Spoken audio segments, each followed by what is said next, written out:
My name is Claire Hamilton. I'm 31 years old, and I used to be a librarian living in a rundown apartment in the town of Eugene, Oregon. No one in my family believed I could ever amount to anything.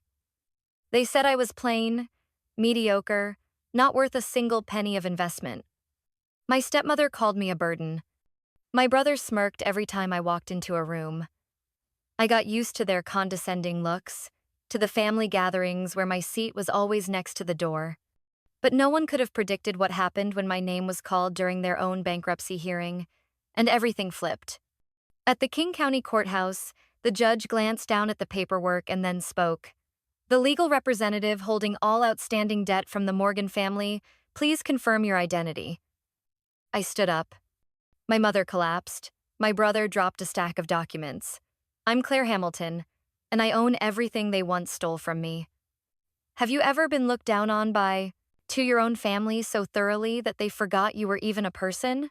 Have you ever endured in silence only to one day return and make them bow their heads? If this story resonates with you, leave a comment below. Hit the like button to give me strength to continue.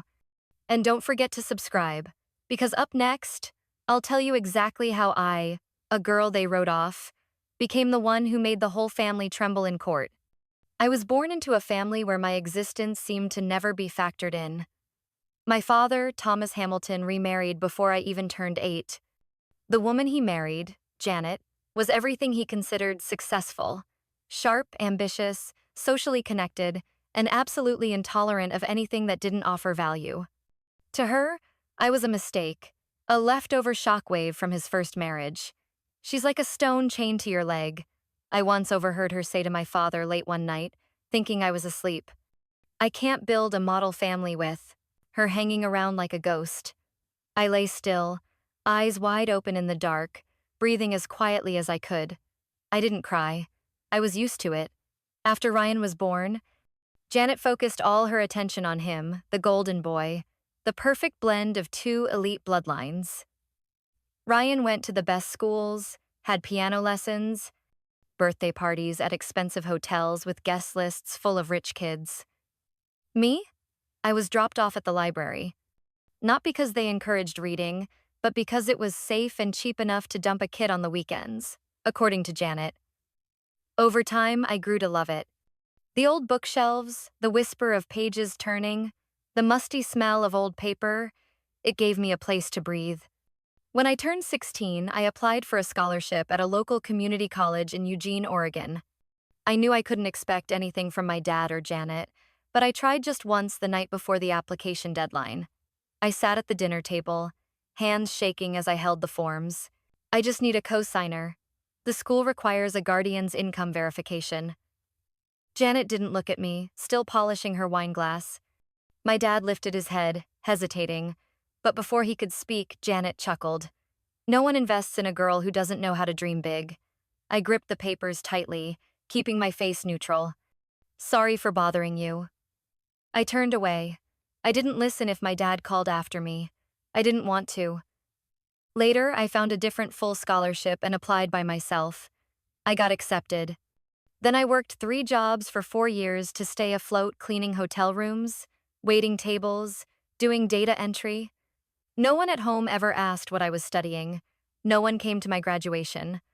The day I received my bachelor's in information science, I stood alone in the campus courtyard, holding my wrinkled diploma that had been stuffed into my bag. A professor approached me and shook my hand. "You did very well, Claire. Are you planning to continue into research?" I smiled. "I need a break. I'm applying to be a librarian." And so I moved to a small town, working at the public library, managing archives, recommending books to retirees, reading stories to kids every Wednesday afternoon. I lived in a tiny rented apartment behind an old factory, drove a faded green 2004 Subaru, planted lavender in pots on my balcony, and bought hand-roasted coffee from a roadside stand every Sunday morning. My life wasn't glamorous, but it was mine. And Ryan? He graduated from an overpriced private college not from merit, but because Janet donated an entire computer lab to the school. Right after the ceremony, Ryan received a $200,000 loan from Janet to start a tech company. The first startup went bankrupt in 14 months. Ryan blamed a backstabbing partner. Second time around, he got money from old friends and launched a pet care app. That one burned through $250,000 in 8 months. The third time, he returned to Janet. Not only did she agree to help, but she also borrowed additional funds from the bank under my dad's name to bankroll Ryan's fresh start. They called me exactly once during all that time, a video call on Christmas. The screen lit up with Ryan's smug face. "Claire, you still in that small town? What is it you do again? Book babysitting? That's adorable." I smiled thinly. Being a librarian teaches you interesting things. Like which books people are most ashamed to return late. Janet chimed in. "Your sister living quietly and staying out of trouble, that's all we can ask for." I looked at the camera. Janet still wore her expensive pearl earrings. Ryan stood in front of a massive Christmas tree inside their glowing mansion. I was sitting in the corner of my room, a wallpapered bookshelf behind me that I'd put up myself. I wanted to say something, but I just nodded and ended the call. I'd grown used to the role they gave me. Claire, the forgettable daughter with a temporary life, no future, no voice. I don't blame them. Not anymore. Because that quiet place they pushed me into, that space where I was invisible, was exactly where I built my edge. And from that shadow, I began my own game. A game I didn't need to win by shining. I just needed them to keep underestimating me, long enough. Until the day I stood up in court, the gavel echoed, and I said every word with clarity. I'm Claire Hamilton. And I own everything they once stole from me. Grandma Elizabeth passed away on a cold October morning. I got the news in a phone call that lasted less than a minute from an elderly neighbor who used to bring her meals a few times a week. She passed peacefully, like she was just sleeping, he said, his voice quiet and distant. I think she knew it was time. There's still a pot of tea warming in the kitchen. I stood frozen, clutching the phone, wind howling outside. My window like someone crying out. She was the only one in the family who never made me feel like a mistake. Even though we rarely spoke, she never asked why I lived the way I did, never judged, never gave lectures. She just looked at me with calm, knowing eyes. Every visit, she had an old book waiting, one she wanted me to keep. The funeral was simple, attended only by a few neighbors. No one from my family came. Janet once said bluntly, "I'm not wasting time burying some old hermit who lived in the woods with stray cats and melted candles." I didn't feel angry. I just felt regret. Regret that I never got to hug her once after getting the librarian job. Regret that the last time I visited, she was sitting on the porch knitting a scarf, her eyes squinting in the sunlight, speaking to me like she already knew everything. One day, you'll understand why you had to take the long way around. And when that day comes, don't look back. 3 weeks after the funeral, I received an ivory-colored sealed envelope.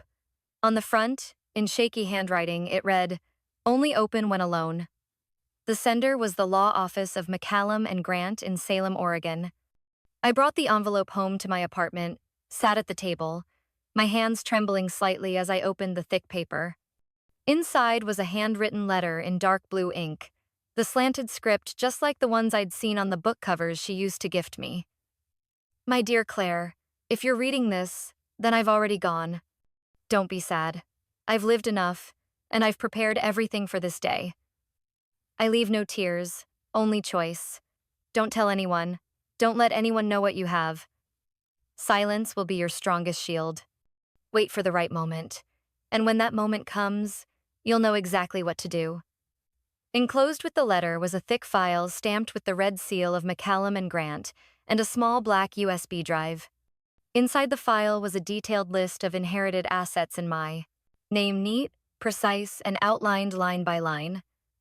Part of me was too stunned to comprehend it. She left me nearly $51 million. Not in cash, not in a savings account collecting dust in a bank, but in investments, quiet, surgical, Swiss watch precise, equity in 3 renewable energy companies in Nevada and Colorado, rental properties in San Diego, Boise, and a resort in Idaho I'd never heard of. And most importantly, I was the sole heir to Redberry Holdings, a private investment fund based in Montana that managed a portfolio worth tens of millions. It took me weeks to fully process it. I couldn't believe she, the woman our family had labeled as eccentric, who lived in a cabin with no Wi-Fi, had been one of the most quietly brilliant investors in the American West. I began digging. I went to the law office and met Mr. McCallum, an elderly man with eyes sharp as steel. Miss Elizabeth never needed noise, he said as we signed the transfer documents. She preferred to observe rather than speak. And she didn't choose you because of blood, she chose you for your patience. I nodded silently. In my head, I heard Janet's mocking laugh, Ryan bragging about his new startup with LED walls and virtual offices, and my father's silence over the years as if I didn't exist. Now I understood why she never sent expensive gifts, why she only gave me books, why she never asked me to prove anything. She had chosen me long ago, and everything she left behind wasn't a rescue. It was a chance. I began to change, but no one noticed. I opened business accounts under the name Everfern Trust, a name plain enough to sound like an herbal tea company, nothing flashy. I hired an investment advisory team in Portland that specialized in anonymous clients. I hired a private attorney in Chicago to set up a 3-layer ownership structure for the assets. I even bought out the audit firm that had once given Ryan's company a poor rating during his second round of fundraising just to make sure he'd never fool anyone again. But I kept living the same way. I still walked to the library every morning, still sorted children's books by color for easier browsing, still ate peanut butter sandwiches for lunch, brewed my own coffee in the afternoons. Only one thing had changed. I started watching my family again. Ryan began his 4th round of fundraising for an app that claimed to detect the real emotions behind a person's voice. I had no idea where that concept came from. It sounded like a bad sci-fi plot. Janet once again mortgaged the house they lived in to inject cash into the project. I read a copy of that mortgage agreement from the law office. I had just purchased partial shares in the previous week. Every page was a story I already knew. They believed no one in the world could ever touch them. They had no idea. I was holding the entire deck. I wasn't ready to make a move. I still remembered her. Words. Wait for the right moment. And I believed that moment was coming soon. I lived 2 lives, as separate as parallel worlds that never brushed against each other, not even by shadow. One was Claire Hamilton, a 31-year-old librarian living in a 2nd-floor apartment near the train tracks, walking to the library each morning with a frayed canvas tote and faded sneakers. The other was the sole heir of Elizabeth, the woman behind the Everfern Trust, majority shareholder of 3 investment companies in the West, and the sole person with absolute control over the tightening web of debt surrounding the Morgan family. I still worked regularly, Monday through Friday. I opened the library at 8 o'clock sharp, checked the printer, shelved new arrivals, and brewed a pot of tea for the older guests. I loved the afternoons there, sunlight angling across the shelves, the soft sound of pages turning like breathing. Some days, a high schooler would come in with homework. Other times, an elderly woman would ask for a World War-era cookbook. I lived in a shabby apartment in a low-income neighborhood, with yellowing walls and a creaky wood floor. The kitchen barely fit a toaster oven, a sink and 2 bowls. The fridge held nothing but a few cups of yogurt and a bottle of filtered water. My 2004 Subaru still carried me down gravel roads. The air conditioner had been broken since last year, and I still hadn't taken it in. No one suspected a thing. I was still just Claire, the quiet girl. No noise, no ambition. And Everfern Trust? No one in town had ever heard the name. No one knew that after 8 o'clock each night, once the dishes were washed and lights turned off, I opened the laptop in my bedroom, unlocked 3 layers of security, and accessed my asset management dashboard. On the screen were real-time investment reports, cash flow charts, and financial indices updated by the hour from San Francisco, Denver, and Seattle. I tracked every small fluctuation. One of the firms I held equity in, Larchgrove Ventures, was the same investment fund that had rejected Ryan's second pitch. They'd set his idea, lacked feasibility and a sustainable profit model. I hadn't interfered in that decision, but when the board voted to restructure its portfolio, I was the one who signed off, standing firm. I began scrutinizing my family's debt more closely. Through three shell companies, Palmetto Equities, Willow Ridge Capital, and North Peak Lending, I slowly acquired every piece of their mortgage debt, revolving credit lines, even the short-term loans Janet had hastily signed to rescue Ryan during past failures. Each time I purchased a new contract, I let it sit quietly in the system. No collection, no pressure, just observation. I wanted to see what they'd do once no one was willing to save them anymore. Once, I overheard a conversation between my father and Janet through a misdialed call. They were discussing taking out an unsecured loan from a local bank, putting up the title of their new white Porsche to rush $100,000 into Ryan's media campaign. My father sighed, his voice tired. "Do you think Claire might lend us something? She is our daughter, after all." Janet laughed coldly. "You think she has money? That girl lives off library wages. She tapes her shoes. If she's got even a spare penny, I'll eat this dress." I sat in the dark, quietly typing the command to issue an updated interest notice on the loan Janet didn't know had already been acquired by Willow Ridge Capital just last week. 3 days later, she received a notice. Interest rates had been increased due to a history of late payments. I didn't include any explanation. I didn't feel satisfied. I just stayed silent. One June afternoon, I was invited to a shareholder board meeting in Denver for one of the investment funds where I held controlling shares. The meeting was held on the 28th floor of a modern glass building, thick carpet, water, filtered from a premium dispenser. I arrived in a cream sweater and light gray slacks, hair neatly tied back, no makeup. No one realized I was the largest shareholder in the room. During the presentation, the fund's CEO mentioned a potential new investment, a tech platform currently seeking funding from a startup named Morgan Connect. I looked up. Ryan's logo appeared on the projector screen. The CEO said, "The concept is unusual, but there are no solid metrics yet. However, their representative seems confident they'll receive support from angel investors." I opened my laptop and sent a brief internal message. Recommend pausing all evaluation processes for Morgan Connect until hard data is provided. 15 minutes later, a response from the risk analysis team. Received. Review on hold. The meeting ended. I left quietly. No one said goodbye. No one walked me to the elevator. I preferred it that way. That evening, I returned to my small apartment, made a cup of mint tea, and opened the end-of-day report from Redberry Holdings. The first line read, "Liquidity position stable, growth rate at 4.2%. Net assets exceed $53 million. I shut the screen and leaned back in my chair. The yellow light through the curtains reflected onto the only photo I kept in the room, a picture of me and Elizabeth from my childhood, her hand resting on my shoulder, her gaze as if she could see through time. I suddenly remembered something she once said when I asked why she didn't live in a mansion like other people. "It's not where you live that defines your worth, Claire. It's how you watch in silence and then make the world stop and listen when you choose to speak." I hadn't spoken yet. I was still watching. I received the report on a Monday morning, while I was on a ladder adjusting the sign outside the library that read, "Children's books 50% off." My phone buzzed in my coat pocket. I climbed down, wiped my hands on the edge of my sweater, and checked the screen. An email from North Peak Lending, subject line, "Urgent update, Morgan Loan, file 417, B." I opened the attachment. My heart didn't race, my hands didn't tremble, but my eyes lingered on a single line.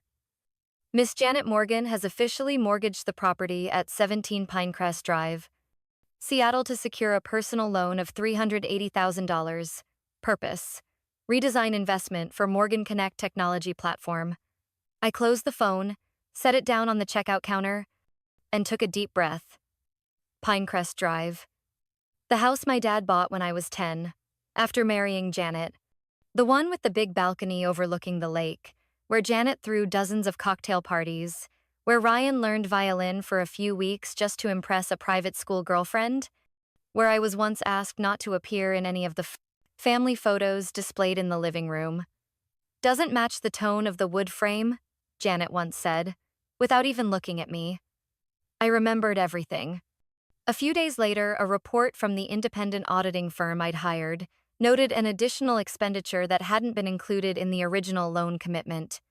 $82,000 for a Tesla Model X delivered directly to Ryan Morgan. License plate 6JXN128. Registered under Janet Morgan. I didn't need to guess why. White pearl color, leather interior, gull-wing doors. The stereotypical, successful startup look worn by those desperate to mask the rot inside. I didn't react. I documented. I tracked. I quietly logged every item into the Morgan family's asset liability sheet, which I'd personally built into Redberry's portfolio system. I didn't want to hurt them. I just wanted them to see themselves clearly, without the makeup, without the branding. That afternoon, I made tea for Miss Tilda, an 85-year-old woman who came to the library every Monday to read the newspaper and reminisce. She asked me, like she always did, "Still not tired of this tiny town, Claire?" I smiled and handed her the cup. "I think it's just right for me." She nodded. "Just right is enough. Don't let anyone force you to live big just to make them feel better." I didn't know why my throat tightened. That night, I reopened Janet's personal credit report. 4 credit cards maxed out, an unpaid bill from a luxury jewelry store, an overdue charge from the high-end fitness center she often tagged on social media. Everything was slipping from their hands, yet they kept living as if nothing was happening. Janet still flaunted million-dollar dinner tables. Ryan still posted about AI team expansion. I started acquiring their smaller debts, each one under the names of shell companies I had prepared long before. I didn't change the terms. I didn't raise the rates. I just quietly gathered. Ryan probably never realized that the contracts he signed under Janet's name had all passed through my hands. He never read the clauses. And Janet, she once dismissed her financial advisor's warnings with a laugh, saying, "He doesn't understand the scale of my son's vision." One night, I came home late. Cold rain fell hard, my coat soaked, keys clicking as I tried to unlock the door. The hallway light flickered from faulty wiring. I leaned against the wall, pulled off my shoes, then sank to the floor. Not because I was tired, but because one question kept spiraling through my mind. Why don't they ever stop? I didn't understand. I used to think people made bad decisions from lack of information. But Janet and Ryan weren't uninformed. They just refused to look reality in the eye. I remembered one time when I was 28. Janet ran into me at the local supermarket. I was filling my basket with discount items, day-old bread, wilted greens, store-brand coffee. She stood a few steps away, holding a bottle of imported wine and a box of European cookies, smiling like she'd just seen a familiar joke. "Claire, my cousin just opened an organic boutique in Portland. You should try it, if you want to look less exhausted." I glanced at my basket, then looked up and asked softly, "Have you ever considered that? Maybe I don't need to look expensive to feel valuable?" Janet shrugged, gave a light laugh like I'd said something hopelessly naive. "People are born into class, Claire. You should accept reality." I didn't respond. But that very night, I officially transferred all equity in the finance company, managing Janet's debt, into a new branch entity titled Sweet Arsenic Internal Note. No counterattack necessary. Only timing. Every night, when I sat in my cold apartment with a cup of tea, reading through cash flow reports, I kept wondering, if one day they lost it all, the house, the car image, the reputation, would they ever return to who they really were? Would Janet ever call me daughter? Would Ryan ever stop smirking every time he saw me in old clothes? I didn't have the answer. But I was patient. Because Elizabeth once told me, "Wait for the right moment, Claire. When you're quiet enough, you'll hear the first crack in the mask people wear." And I heard it. The cracks had begun. My cousin Natalie's wedding was held at a lakeside resort in Chelan, where the afternoon sun stretched across the water like it was painted in gold. The entire Morgan family was there, from distant relatives I didn't recognize to the ones who'd cut me out of family photos. Janet was in charge of the event, and she spared no expense to turn it into a flashy display. I got the invitation almost 2 weeks later than everyone else. No handwritten note, no personal message, just my name printed at the bottom corner of the cream-colored card so subtle it looked like part of the return address. I thought about skipping it. But then I looked at the old painting I'd carefully wrapped in velvet, a traditional ink painting that used to hang in Elizabeth's tiny sitting room, where I spent hours reading as a child. It was a gift, one she'd spoken about in a low, serious voice like it was her final instruction. On Natalie's wedding day, give this. Don't say anything, just leave it. Then go. I wore a simple blue dress, low heels frayed at the edge, and carried the painting tied in a beige linen ribbon. No one greeted me when I walked into the reception hall. Eyes slid past me, then quickly away like I was a caterer who wandered into the VIP section by mistake. I wasn't surprised. I headed for the gift table, gently placed the painting down, and was about to step away when I heard Janet's voice behind me, louder and sharper than ever. "Claire?" I turned. She was standing with a group of older guests, some longtime business, partners of my father, others distant aunts who once laughed in my face when I asked to intern at one of their husbands' law firms when I was 20. Janet walked closer, her eyes flashing something between anger and contempt. "What is this?" "A gift for Natalie," I answered softly. "Elizabeth's painting," she scoffed, not even bothering to look at it. "We don't take gifts from people who live off pity, Claire." The air around us froze. Someone cleared his throat. A woman turned away, pretending to check her phone. Natalie was still taking photos and didn't hear, but I knew someone would tell her. I didn't say a word. I smiled gently, adjusted the corner of the painting to make sure it sat straight, then nodded at the group like I'd just completed a final task. I walked out of the hall without looking back. That afternoon, it rained in Seattle. I didn't drive straight home. I stopped by my attorney's office on the 18th floor of a downtown building. Her assistant had already placed the contract on the desk. Next to it sat the financial folder updated through the latest week. I sat down, opened the file, and scanned the familiar numbers. Second mortgage on the Pinecrest Drive estate principal unpaid, interest rising steadily each month. Secondary credit loan 3 payments overdue. Risk level, high. I nodded. The assistant handed me a pen. I signed. And as the blue ink dried on the paper, I officially became the sole holder of the Morgan Estates mortgage, the house Janet once said, "Only the worthy are allowed to enter." I had no intention of taking their home. At least, not yet.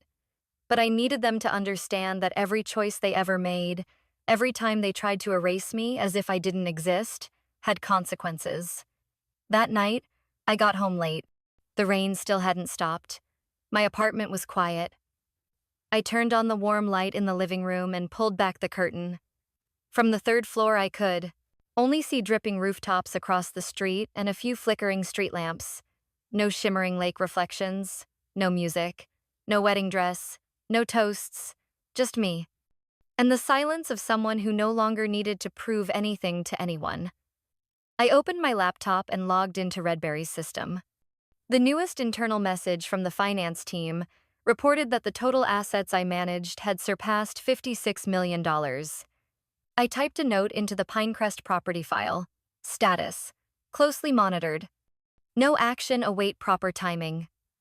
I remembered Janet's eyes when she looked at the painting, the one she didn't even bother glancing at, and I wondered if she'd ever understand that the things she called worthless carried more weight than all the diamonds, wedding rings, or Teslas she ever poured her money into to protect the image. I thought of Natalie. I didn't know if she ever unwrapped the painting. If she noticed the faint handwriting in the lower corner, Elizabeth's own fading ink that read, "For the grandchild who knows how to value quietness." I didn't expect her to understand. I just left it as instructed, then walked away without another word. Because everything that needed saying, I would let the numbers speak for me.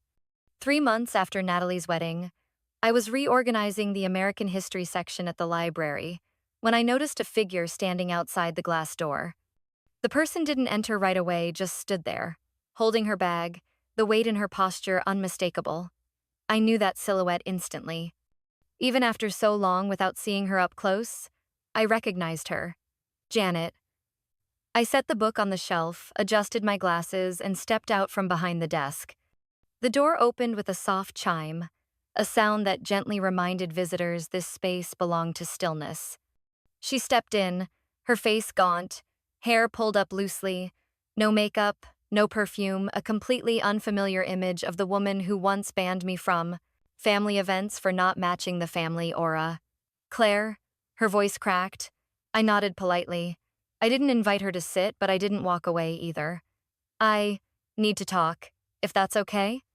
I gestured toward the reading table in the corner, where the light was softest. We sat across from each other, surrounded by old books and the fading scent of paper. I don't know where to begin, she said, eyes avoiding mine. I stayed quiet, letting her search for the words. The house is about to be foreclosed. They've sent the third notice. If we don't pay the full amount in 10 days, they'll lock the property. I wasn't surprised. I'd known before she even received the letter, because I had approved the delivery schedule from the legal office at Willow Ridge Capital, one of 3 lending firms I owned indirectly. I don't know where else to turn. I sold my wedding ring, liquidated my purse collection, even pawned the Tesla. Still not enough. Ryan. Her voice broke, and she wiped away tears. Ryan said he was negotiating with an investment fund, but they suddenly canceled. I knew that fund. It was also one of the companies where I held controlling shares. I was the one who had approved the rejection of Ryan's proposal during the board meeting. Claire, I didn't come here to beg, but I truly have no one else to call. She looked up at me, her eyes no longer holding the power they once did, only exhaustion, confusion, and fear. Could you help me? Just a little. We're still family. I sat still for a long moment, then stood up and walked to my desk in the corner. I opened a drawer and took out a plain white envelope. Inside was the entire amount of cash I'd saved from my job at the library over nearly a year, exactly $2,000. I turned back and placed the envelope on the table between us. You once said I lived off pity, that I couldn't take care of myself. Well, I've got 2,000. It's everything I actually have in this life, if I believe what you all used to believe. Janet said nothing. She just stared at the envelope like it was something both unfamiliar and painful. That's all you have? I smiled gently. Well, it's more than I was ever given, isn't it? She didn't answer, just nodded quietly, her lips pressed tight. I didn't watch her as she left the library. I just stood there, eyes on the floor, my hands still slightly trembling after holding that envelope. Not because I regretted the money, but because I could give something without needing to be seen. That night, my phone rang. It was Ryan. I didn't answer right away. I sat and stared at the glowing screen, his name sharp against the dark background. After 3 rings, I tapped, accept. Who do you think you are? Ryan's voice exploded, no greeting. I stayed silent. My mother just came home, crying like a maniac. You gave her $2,000? Were you trying to humiliate her? You're a damn disgrace. I paused for a few seconds, then replied quietly. I gave her exactly what I truly have, just like how everyone's always measured me. So what's wrong with that? You don't get it. The family's in crisis, and you just sit there, acting like none of it's your concern. That's right, Ryan. I was never really counted as part of the family to begin with. The line went dead silent. I ended the call and set the phone down. On my laptop screen, I opened the Everfern Trust System, accessed the Mortgage Asset Management tab, and selected the Morgan account Pinecrest Drive. I issued the command, demand for full repayment. Deadline, 10 days. Attachment, asset reclamation clause per contract terms. I knew the order would send Janet into a panic. I knew Ryan would explode again, maybe even show up at the library. But I couldn't delay it any longer. Because silence, at some point, becomes a form of complicity, and I refused to be complicit in the downfall of people who never saw me as their own. I brewed myself a cup of tea, cracked open the window to let the cold air in, and sat watching raindrops gather on the glass. I thought of the painting Elizabeth left behind, the words she'd written, "For the grandchild who knows how to value quietness." I was valuing it, step by step. No hatred, no revenge. The hearing was scheduled for Monday morning at 8:30 at the King County Courthouse.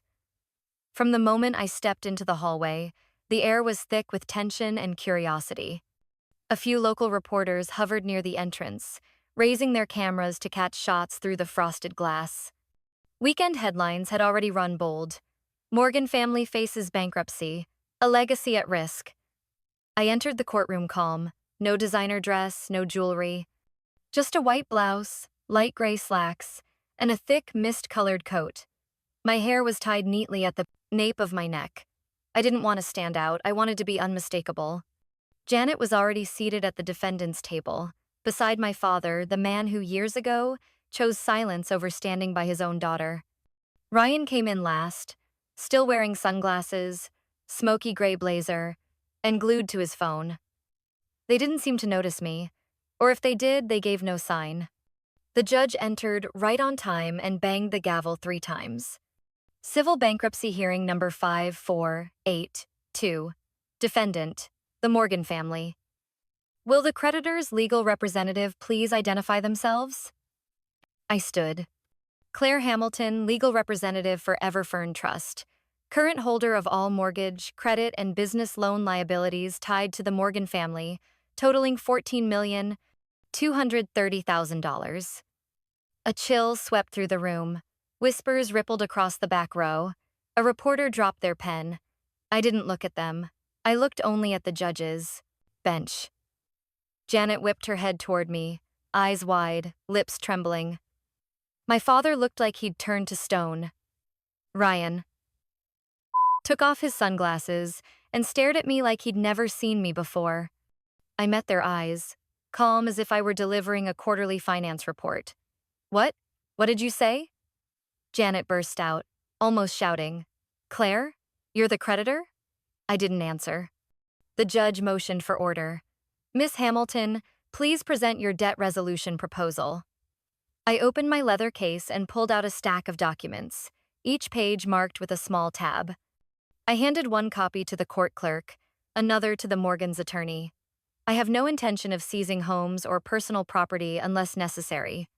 I'm proposing a debt restructuring plan under 3 mandatory conditions. I looked up, meeting the eyes of each family member who had once ignored, dismissed, and ridiculed me. First, Ryan Morgan will lose all access to family financial resources. No credit cards, no secondary accounts. He will be required to take a real, manual labor job as a warehouse associate at the Fresh and Box grocery chain in Auburn. The job is already arranged. Starting wage, $15 per hour. Minimum duration, 12 months. You've got to be kidding me. Ryan shot to his feet, face red. I founded a tech startup. I have a team. I'm in negotiations. You burned through over $1 million of family money in 5 years. I said, voice steady, each word sharp as glass. It's time you learn how to earn each dollar with your own sweat. Second, I turned to Janet and my father. You will vacate the Pinecrest Drive estate. I've acquired the mortgage. The house will transfer to Everfern Trust within 45 days. A modest, single-story home in rural Kentville has been arranged 3 bedrooms, 1 bathroom, a backyard with fruit trees. Monthly living expenses must not exceed $2,000. A financial advisor will monitor all spending. Janet's mouth hung open. My father bowed his head. I didn't linger. I flipped to the final page. Third, the Morgan family must surrender all remaining assets, shares, luxury furnishings, vehicles, bank accounts transferred to Everfern Trust for financial redistribution and complete debt payoff. The Morgan's attorney rifled through the paperwork, whispering to my father. After several minutes, the judge spoke again. I require a formal response from the defendants. Do you accept or reject the proposal? No one answered immediately. Janet whispered, Claire, how could you do this to your own family? I looked at her. You once said I didn't belong in this family. Now you can keep your word. This isn't punishment. This is the only chance you have to start over without losing everything. Ryan turned away. My father shut his eyes. We accept, the attorney replied. The judge nodded and signed the record. The court acknowledges. Hearing is adjourned. I gathered the documents and nodded my thanks to the judge. As I stepped out of the courtroom, I heard a voice behind me, trembling. Claire, sweetheart. I stopped, turned around. Janet was standing there, hair disheveled, eyes red, hands clenching the hem of her blouse. Why did it have to be you? I looked at her, gently, without anger, because no one else had enough patience to prove that the abandoned one can still save an entire family. I walked away in silence. No reporters followed. No applause. Only the quiet echo of my shoes against the stone hallway, and a calm in my chest that said, I didn't choose destruction. I chose conditions, and they had no choice but to listen. I didn't go to the Pinecrest Drive estate on the day they moved out. They had 45 days to rearrange their entire lives, but I knew Janet would cling to the very last moment. That was her nature, living by image, and if she had to let go, she'd do it with her chin held high, even if she was crumbling inside. I got word they left at 6 p.m. on a Wednesday. One of the moving staff called to report, the house is completely empty. Keys returned on time, one box left on the front step. Inside, an old collection of silver spoons and a small card. If anyone still values this, please keep it. I knew that handwriting. It was Janet's. The following week, I went to Pinecrest Drive. The mansion stood in silence, no music, no chandeliers glowing from the living room window. I walked through the wide hallway where the family portrait once hung, the one I was never in, and into the living room where I was once told to stand off to the corner whenever important guests came. I stood there for a long while, then called the architect's office. I wanted to turn what was once a symbol of exclusion and artificial luxury into something real. A place where people could come to read, learn, search for opportunity regardless of what they wore, what they drove, or where they came from. I named the project the Elizabeth Community Library. 3 months later, the mansion's gates opened to the public. No red carpet, no gold-framed clocks. Instead, simple wooden bookshelves, a children's reading room with natural light, and a quiet zone on the second floor for students and seniors needing solitude. One Saturday afternoon, while I was checking the new AI-integrated library system, I saw Ryan standing outside the gate. He wore a dark blue delivery uniform, held a small cardboard box, cap pulled low. He looked into the courtyard, at the freshly painted silver sign above the door, Elizabeth Community Library, a quiet place to begin again. I didn't go out, I just watched. Ryan stood there for a few minutes, then walked away. The next day, a library staff member sent me a photo from the camera. Ryan had come back at noon, without the cap. He placed the package on the reception desk and said simply, "Book delivery from the print shop." No signature needed. Before leaving, he paused briefly at the "read for free if you need to" shelf where I had placed a photo of Grandma and a quote, "True strength doesn't shout. It simply stays." He didn't take a book. But there was a strange softness in his eyes I hadn't seen before. A few weeks later, I received an email from the local church pastor. Subject: a word of thanks. The body was only a few lines. Sister Claire, I don't know what you did, but ever since Mrs. Janet Morgan started coming to church every Thursday, we've had a new cooking group. She teaches how to make soup from donated food, sweet rolls with low-sugar dough, and whenever someone asks, she just says, "I'm learning how to begin again." I went still reading that. I remembered so clearly how Janet once said, "I never step into a kitchen. That's the help's job." Yet now, she was teaching others to bake with, the same hands that once wore 2-carat diamond rings. No one forced her. No one pushed her there. Only the truth. The truth when there's nothing left to hide behind does its own work. Another afternoon, while I was in my 4th-floor office at Everfern Tower in Seattle, My assistant delivered a brown paper package with no return address. Inside was an old ring box, the white gold wedding band Janet had once sold to buy Ryan a car, and a note scribbled in pencil. Too expensive to keep, too sentimental to throw away. Sending it back to the one who knew how to keep things in their true worth. Thank you, Claire. I didn't write back, but I kept the ring. Not for its value, because Janet sent me a thank you, not wrapped in arrogance or conditions. One autumn afternoon, I passed through Kentville unannounced. The small house at the end of Magnolia Street had a newly repaired roof and a backyard lined with green wild herbs. I stood across the road, not walking in, just watching. My father was polishing the windows. Janet was in the backyard, placing sprigs of lavender into a small ceramic vase. I couldn't hear them, but I saw something I had never seen before, a kind of quiet that wasn't forced, a kind of surrender that wasn't bitter. And that was the first time I walked away without needing to look back. I didn't need them to see me as the victor.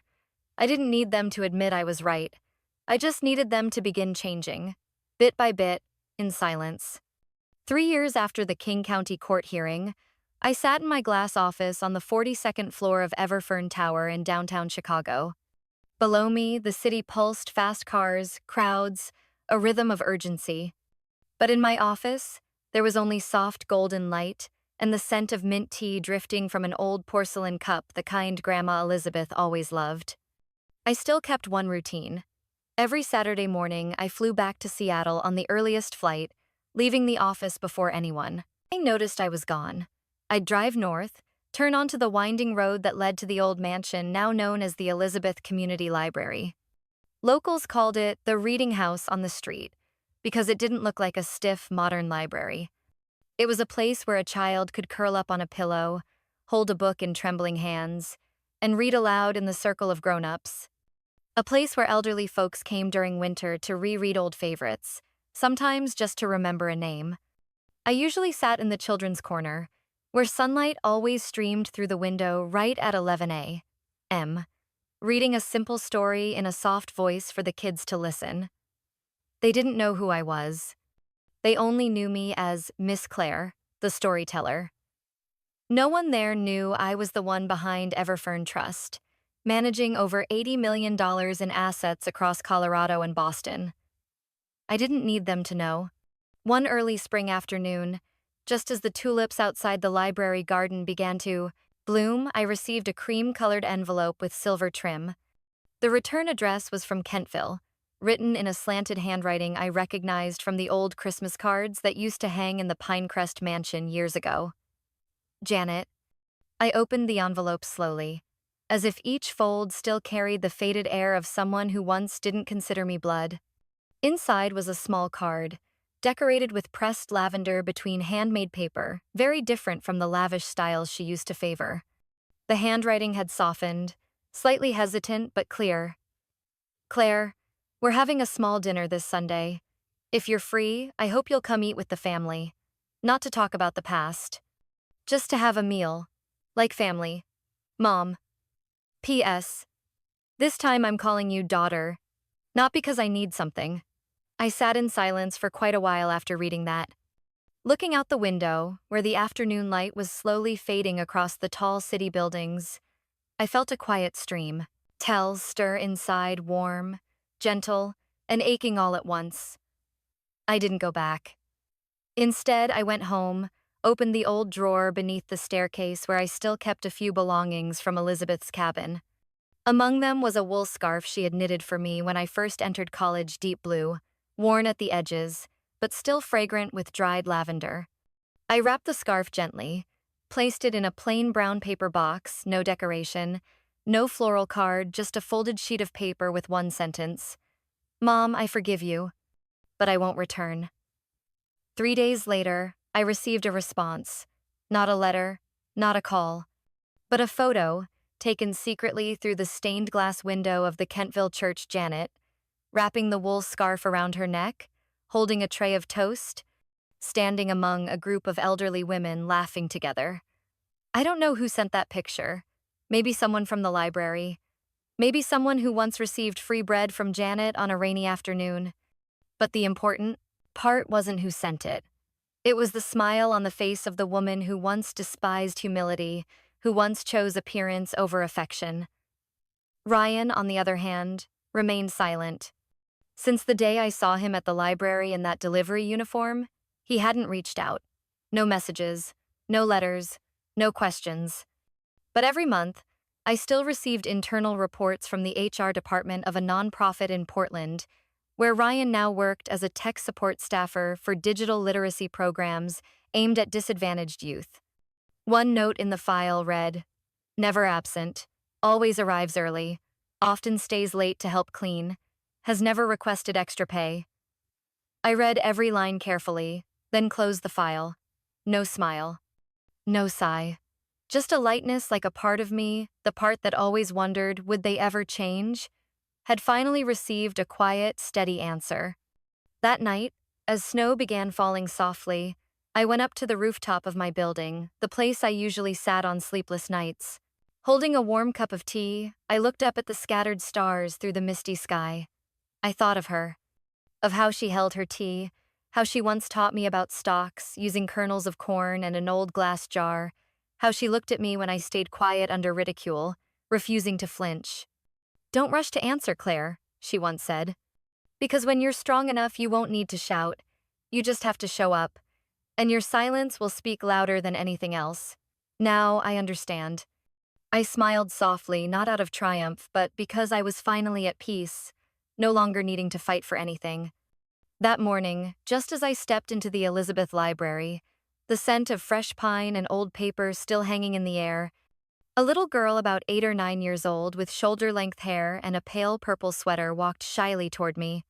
She stood at the threshold for a moment, looking around, then asked in a voice as light as wind brushing past, "Ma'am, how do I make people stop looking down on me?"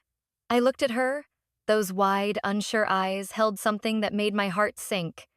Not sadness, exactly.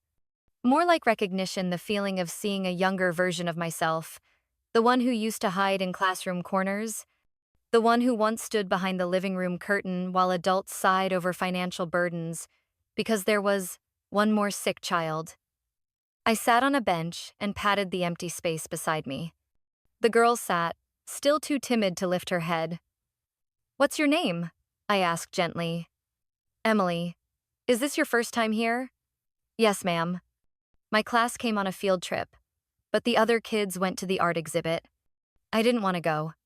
I nodded, opened the bookshelf behind me, ran my fingers across the familiar spines, then pulled out a simple gray-covered book, Grit, a book I had read no fewer than 5 times. I placed it on Emily's lap, speaking slowly. "You don't need anyone else to believe in. You, Emily. You just need to believe in yourself." She stayed quiet for a while, then looked up with wide eyes. "But if I stay quiet all the time, will anyone ever see me?" I smiled and placed my hand over the book's cover. "There were times I thought the same thing, Emily, that the whole world had turned away, that no one cared I even existed. But then I realized, you don't need to be seen to have value, because your worth doesn't live in someone else's eyes. It lives in what you do, quietly, every single day. Like this book, not flashy, not loud, but it can change a life." She nodded gently, hugging the book to her chest. I walked her over to the children's reading corner, where a few kids sat cross-legged on the rug, surrounding an elderly lady reading Charlotte's Web. I watched from a distance as Emily hesitated, then picked a quiet spot and sat down. I saw her shoulders relax. That afternoon, after everyone had left the library, I sat alone on the second floor near the large window that looked out onto the quiet street. The cherry trees out front were still bare winter, refusing to loosen its grip, but spring sunlight had begun to stretch softly across the ground. I placed my hot tea on the table, leaned back in my chair, and closed my eyes for a few seconds. Emily's question still echoed in my head. It was an old sound, one I'd heard in the wind, in the mocking laughs of childhood classmates, in the bored eyes of teachers who only paid attention to kids with parents driving fancy cars. How do you stop people from looking down on you? I hadn't had the answer for nearly 20 years. I had tried to please everyone, bent myself to fit into molds they set. I thought if I studied harder, dressed better, kept quieter, maybe they'd stop looking down on me. But no, they only saw me through the label they had already decided on. The girl living off pity, the niece not worth being proud of, the daughter left behind the police. Curtain. It was only when I stopped trying to please everyone, stopped begging for affection, stopped searching for approving eyes that I truly began to live. No one needed to see who I was. As long as I saw myself, that was enough. I opened my eyes and looked out at the sky, turning a soft shade of orange. A group of children ran across the courtyard, their laughter echoing like water tapping stone pure and honest. I didn't know if Emily would finish reading Grit, or if she'd forget the book on a chair, or put it back on the wrong shelf. But I did know, even if just one line in that book touched her heart, that would be enough. I stood up, grabbed my coat, and walked along the wooden hallway leading to the back building where I kept a small room, arranged just like the one I once shared with my grandmother. Only this time, I was the one who had placed every item by hand. On the wall was the only photo frame, a picture of me and Grandma Elizabeth on the day I received my college scholarship. We were both smiling. She wore a gray knitted shawl, and I held a bouquet of wildflowers she had picked from the backyard. I stood before the glass, laid my hand on the wood, now faded with time, and whispered in my heart, I was once the girl no one saw. But that's all right, because when it's finally my turn to speak, the whole world will listen. What do you think about my choice? About forgiving, but not going back? About choosing to rebuild memories with quiet love, instead of reclaiming everything through anger?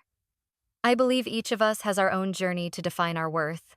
Some find it in the spotlight. Others, like me, find it in the pages of a book, in the quiet growing up of children tucked into corners of a library. If you've ever felt left behind, if you've ever had to walk through the dark alone, I'd like to hear your story. Please share it with me. Because maybe someone out there needs to see themselves in your words. And if you'd like to keep exploring with me these tender stories about family, pain, resilience, and the strength of forgiveness, hit follow on this channel. There are still so many stories I want to tell. Everyday slices of life, sometimes heartbreaking, sometimes full of hope, but always real. Always ours.